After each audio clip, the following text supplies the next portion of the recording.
Something that you said earlier, which made me think, and I feel like I have a little bell in the back of my brain that when somebody says something, sometimes the bell rings and says, "That's important. Stop for a moment. That's important." And something that you said was, um,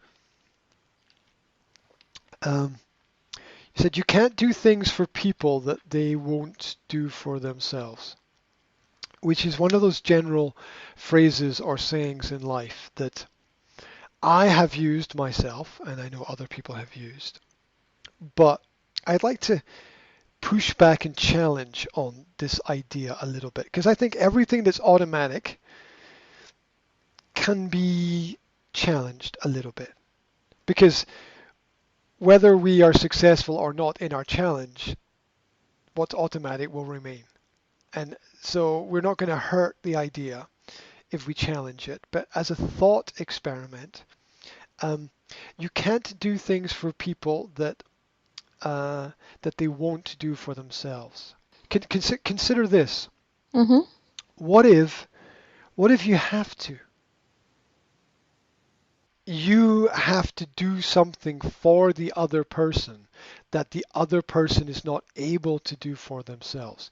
Not that you can't do something for them that they don't want to do for themselves, but because they don't want to do it for themselves and you know that they need it. Um, Take this example. If there's a skill that's necessary for what you want to do in life and you can't do it, you either A, take the time to learn how to do it, but that still might not work, or you get or employ someone else to do it. You get help, right?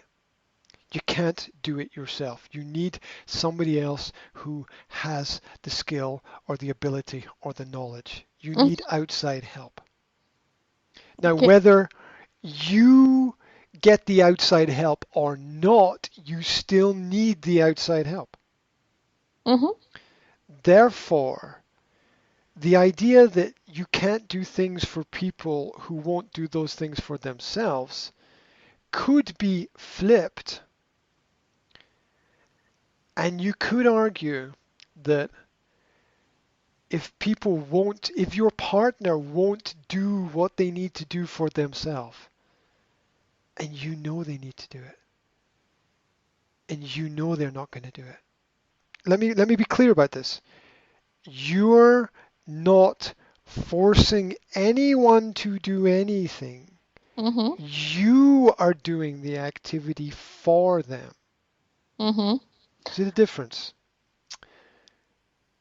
Let's say the car needs to be cleaned, right? Mhm. And your partner's like, I'm not going to clean the car. Whatever. I don't care. I'm not going to do it. Then you know that you need to take the car to be cleaned or clean the car yourself or pay someone else to clean the car. Okay. Mhm. So you know to help them, you have to do something. Mhm. You can't let your partner's inability become your own disability. You can't let your partner's inability become your own disability. Now go back to the original sentence. They won't do it, so you can't do it. You are making your partner's inability your own disability. The can't is dependent upon their won't. Mhm. Because they won't, you can't. And Mhm. therefore you are powerless. Mhm.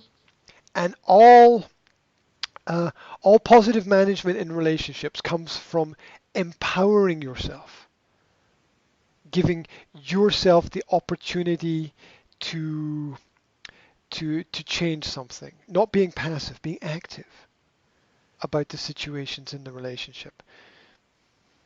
Years ago, many years ago, I used to play in a music band, and I wrote some songs. And there was a line in one of the songs, and I and when I wrote the line in the song, I was like, it's so true. And I still remember, I like 99% of the music and the lyrics. I forgot it all. But this one line stayed with me for like 20 years, which is, waiting for someone to tell you they love you is like waiting forever.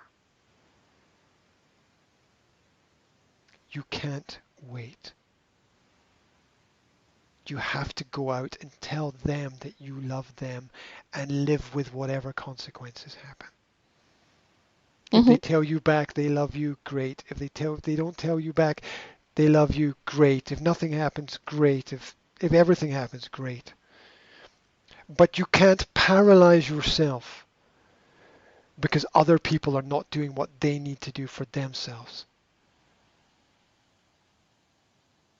Mhm. Because if a person continues down that road, you will develop resentment to your partner and blame your partner for your problems. Because you will be like, I didn't do this because you didn't do that. Mhm. And you will then, your happiness will be dependent upon their actions. They won't act, so you won't be happy. Because you are you. There's no one else. It's a great question. Why me? Why me is a great question because you are you. There is nobody else. Why me? There's nobody else. Nobody else can do it for you. Mhm. Yeah. We've got to do these things ourselves. If they won't do it, you have to do it. Yes. Yeah. If they If don't if they don't wash the dishes, you have to wash the dishes. If they don't make the bed, you have to make the bed. Otherwise, your bed is never made. As long as there is no obvious, physical danger to a person in that situation, I don't think it's ever wrong to express the fact that you love somebody. And I think that the alternative is distance, and that's not going to solve anything because more leads to more and less leads to less. If someone loves you less than you love them, then you have to love them more. Um, is every meal you cook a great meal? It's individual. You go to the doctor and the doctor says, "Here's a pill, take this," and you say, "Does it work?" And the doctor's like, "Might work. You have a headache, you take a pill. Is this going to work? It might work." mm. The alternative is what? Inactivity, nothing, doing the same thing that you've always done. Action tends to accentuate reality. And what I mean by that is that you get a clearer picture of how everything is. You Mhm. get a clearer picture. If you, you don't get more by pouring in less. Mhm. And withholding is a kind of punishment. Mhm. But your partner is withholding, and that's you think that he's punishing you. He's not. He's punishing himself. So that and you can understand that, but he can't. So what our partners are not able to comprehend, we must comprehend for them. Mhm. It's inevitable. Look, if you lose the use of your leg or legs and you can't walk, your partner must walk for you. That is the nature of a partnership. Mhm. You have to carry each other, Mhm. and you can't survive not carrying each other. You can't. And I would always say that it's worth the effort putting in more energy because living with this idea in the back of your mind that I could have tried harder but I didn't is that's a disease in the mind that will kill you later on. What's killing him? Sorry, I have to say this. What's killing him is the fact that in the back of his head, he's got, I could have tried harder. That's what's killing him. Yeah. Don't let that kill you. Don't make the same mistake. When I was 15, here's a stupid story for you. When I was 15, I played in a basketball tournament and we got to the final. And at the end of the game, the scores were level. And so we had this, like a penalty shootout with basketball, free throws, and I had the shot to win the championship. I had the shot to win. I had the power. I had the control. And I missed. I missed and we lost. And if I had put it in, we would have won. And I was destroyed, like emotionally. I was like 15. I was just like, oh God, I got just started angry, and it's still like 30 years later, I can still remember it. Yeah. And and what bothers me is not that I missed. It's that if I had trained harder and practiced more, I could have done it. But I didn't train harder and I didn't practice more. So we don't want to live with this idea that it's a virus, it's a disease, it eats the brain. If only I had tried harder. Well, it's too fucking late for him, and excuse my language, and you can't do anything about it. The past is dead. You have to move on. You have to live with it. Can't punish your future. You can't punish your present partner for your own for we the pain we cause in other people is just a mirror of the pain that we can't express in ourselves. And so when a person can't love, the most humane thing that we can do is show them how to love.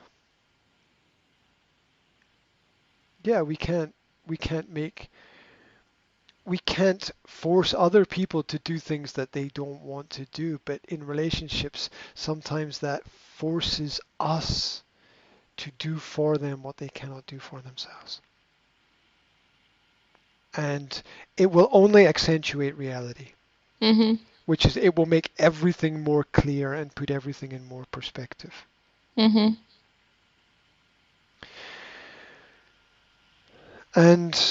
it has to be talked about as well. Lack of communication kills everyone and everything. That which does not communicate is dead already. So there needs to be communication. And it doesn't have to be direct communication. It can be indirect communication. You can put a vase full of flowers on a table, right? Okay, roses. Yeah, whatever. You can put a vase full of flowers on a table. That's indirect communication. And that communicates an idea. It's you're changing your environment. And so everyone who comes into that space is going to be affected by that. And the environment affects who we are and how we feel much more than we could ever even imagine. It's always there. It's always there. And we carry it with us. That's why the home environment of the past is always very, very visible in our ability to manage the present.